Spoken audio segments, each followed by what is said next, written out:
Thank you.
Rahmat aziz san'atkorlar, sizlarning ham san'atingizga doimo ijodiy muvaffaqiyatlar tilayman.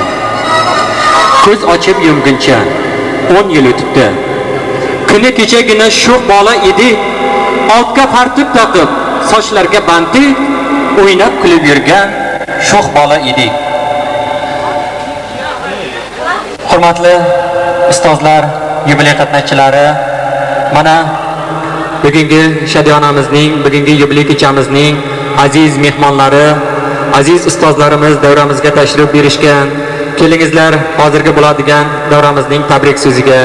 Mana bundan 20 yil muqaddam maktab partalariga qadam qo'yib, qo'liga qalam tutqazib savodini chiqargan aziz ustozimiz, hurmatli akamiz Yo'ldosh aka Tog'aynazarov davramizda ishtirok etishyapti. Kelingizlar yaxshi bir tabrik so'zini Yo'ldosh aka Tog'aynazarovdan eshitib qolamiz. Marhamat. Ta'rifini bitib bo'lmas gavhar so'z bilan.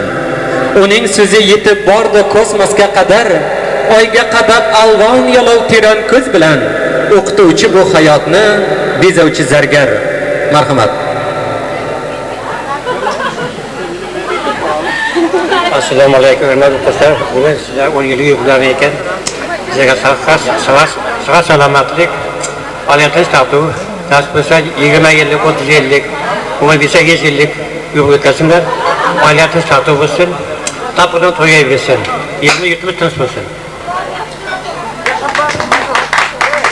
Katta rahmat Yo'ldosh aka, sizga ham sog'lik, salomatlik tilayman. Hamisha shogirdlaringiz, farzandlaringiz, nabiralaringiz baxtiga sog' va omon bo'ling deyman. Ey aziz muallim, mehribon ustoz, ilm fan o'chog'in ziyokorisiz, ma'rifat bog'ining bog'boni mumtoz, bilimdon avlodning bunyodkorisiz. Qaynoq qalbingizdan otashin ilhom, mehringiz simirib o'samiz bir kun, sizga ta'zim ila bitmoqlik kalom, mendek bir shogirdga sharafdir bugun. Yurakka ilk olov yoqqan muallim, ma'rifat chechagin taqqan muallim, mehri daryo bo'lib oqqan muallim, muallim olamning quyoshi mohi, kasblar sultoni, kasblar shohi. Hurmatli azizlar, mana davramizning boshida yuqorida aytganimizdek, bugungi shadiyona kechamizning aziz mehmonlari bo'lgan aziz ustozlarimiz davramizda ishtirok etishyapti. Kelingizlar, shunday insonlardan biri ustozimiz, hurmatli opamiz. Qolaversa, mana shu yubiley qatnashchilariga maktabga ilk qadam qo'yganida savodini chiqargan birinchi o'qituvchisi, hurmatli opamiz Tursun opa Toshboyeva davramizda ishtirok etishyapti. Kelingizlar, yaxshi bir tabrik so'zini hurmat va ehtirom bilan Tursun opa Toshboyevadan eshitib qolamiz. Marhamat.